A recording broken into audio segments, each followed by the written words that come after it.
Marwari media आप देख रहे हैं। आज है 15 दिसंबर 2023 शुक्रवार का दिन और हिंदू तिथि मार्गशीर्ष माह की तृतीया है। नजर डालेंगे आज की बड़ी खबरों पर। शुरुआत करेंगे सबसे बड़ी खबर के साथ। 14 दिसंबर की रात को अद्भुत खगोलीय घटना देखने को मिली। जेमिनिड मीटियोर शावर अपने पीक पर देखा गया। इसे 15 दिसंबर की सुबह तक आसमान में देखा गया।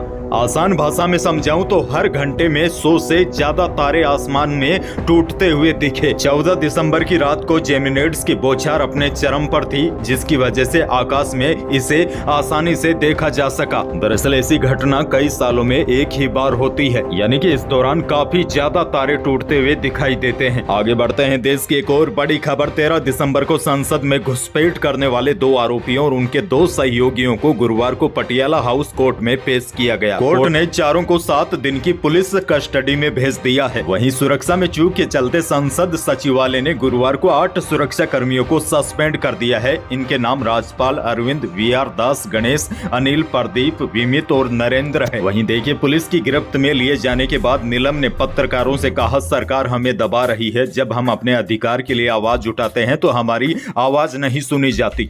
वहीं आरोपी नीलम ने कहा कि हम किसी भी संगठन से नहीं जुड़े हैं, लेकिन सच्चाई अब सामने आएगी। वह पुलिस कस्टडी में है।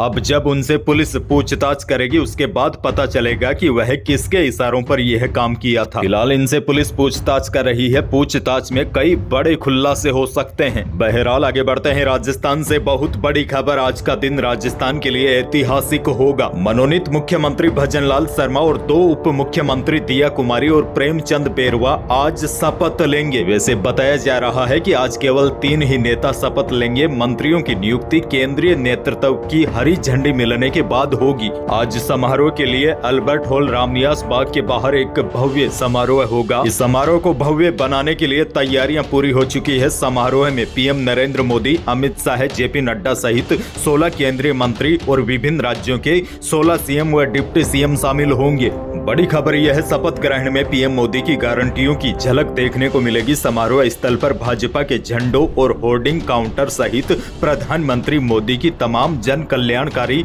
योजनाओं वाले पोस्टर और बैनर लगाए गए हैं। और देखिए बड़ी खबर, आज भजनलाल शर्मा का जन्मदिन भी है। भजनलाल शर्मा पहले सीएम होंगे जो जन्मदिन पर शपथ लेंगे।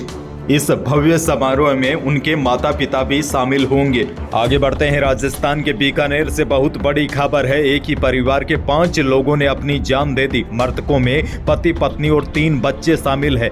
इनमें से 4 का शव फंदे से लटका मिला, जबकि एक ने जहर खाकर अपनी देह लीला समाप्त कर ली। मामला बीकानेर के मुक्ता प्रसाद नगर इलाके का है। बताया जा रहा है अंत्योदय नगर के रहने वाले हनुमान सोनी, उनकी पत्नी और 3 बच्चों ने गुरुवार दोपहर पूरे परिवार के साथ अपनी जीवन लीला समाप्त कर ली। बताया जा रहा है कि परिवार कर्ज से परेशान था। सूचना मिलते ही पुलिस मौके पर पहुंची और इस मामले की जांच में जुट गई है। एक साथ 5 आत्महत्याओं से पूरे इलाके में सनसनी फैल गई है। आगे बढ़ेंगे, लेकिन उससे पहले मौसम से जुड़ी बड़ी खबर है। राजस्थान में फिलहाल सर्दी स्थिर बनी हुई है। हालांकि कल बीकानेर बेल्ट में सुबह आसमान में कुछ जगह हल्के बादल छाए हुए थे, लेकिन मौसम विशेषज्ञों का मानना है कि राजस्थान के अधिकांश भागों में अगले 3 दिन मौसम में कुछ खास बदलाव नहीं होगा। 18 दिसंबर से राजस्थान समेत मध्य भारत के कई राज्यों में तापमान गिरना शुरू होगा और सर्दी तेज होगी। हालांकि हो सकता है आज उत्तरी राजस्थान के कुछ भागों में हल्के बादल देखे जाए। आगे बढ़ते हैं। एक और बड़ी खबर, गोगामेडी को मारने वाले शूटरों को जयपुर में रुकने की व्यवस्था करने वाले और हथियार उपलब्ध करवाने वाले महेंद्र उर्फ समीर पर पुलिस मुख्यालय से 2 लाख रुपए का इनाम घोषित किया है। हालांकि इसकी पत्नी को पुलिस ने गिरफ्तार किया है। दरअसल 5 दिसंबर को गोगामेडी की हत्या के बाद महेंद्र ने शूटरों से हथियार लेकर फरार हो गया था। अब तक वह पुलिस की पकड़ से दूर है। आगे बढ़ते हैं। एक और बहुत बड़ी खबर, आज राजस्थान में शपथ ग्रहण के बाद ही सरकार अपना काम करना शुरू कर देगी। लोगों को लग रहा है जैसे ही कैबिनेट की पहली बैठक होगी तो राहत की बौछारें होंगी, लेकिन आपको बता दूं ऐसा फिलहाल कुछ नहीं होने वाला है। नई सरकार के लिए आगे की डगर बेहद मुश्किल है, क्योंकि राजस्थान के आर्थिक हालात बेहद खराब है। वित्तीय कुप्रबंधन के चलते नई सरकार को 5.79 लाख करोड़ का ऋण बकाया मिला है, यानी कि राजस्थान पर इतना कर्ज है जिसको चुकाने में सरकार को सालों लग जाएंगे। आपको बता दें कि पिछली कांग्रेस सरकार ने राजस्थान में आखिरी साल में 100 यूनिट फ्री बिजली, मुफ्त राशन किट, गैस सिलेंडर में छूट सहित कई घोषणाएं की थी, जिसके चलते राज्य पर ऋण बढ़ गया है। और आपने देखा भी होगा, अभी आरबीआई ने चिंता भी जताई थी और चेतावनी भी दी थी कि फ्री वाली योजनाएं संकट में डाल सकती है।